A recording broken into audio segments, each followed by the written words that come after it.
bola kalau bisa, Kak Rudi. Pelatih Sriwijaya FC Nilmaizar meminta anak asuhnya fokus pada sisa 3 laga pada putaran kedua fase grup Liga 2. Sebab Sriwijaya FC akan memaksimalkan sisa pertandingan dengan perolehan poin optimal untuk mengamankan 1 tiket di babak 8 besar. Ya, ke depan ini kan pertandingan masih ada 3 lagi. Melawan Pekanbaru, melawan PSMS Medan dan melawan Triganaga. Nanti kita akan atur dan strategi apa yang kita lakukan.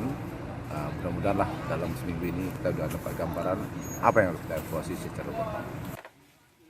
Laskar Wongkito masih memuncaki klasemen sementara grup A dengan raihan 17 poin, memiliki selisih 7 poin dari peringkat kedua PSMS Medan yang meraih poin 10. Setelah bermain imbang kontra Semen Padang pada pertengahan pekan kemarin, Nilmaizar akan memperbaiki beberapa hal pada timnya sebelum melakoni laga lanjutan. Nur Muhammad, Kompas TV, Palembang, Sumatera Selatan.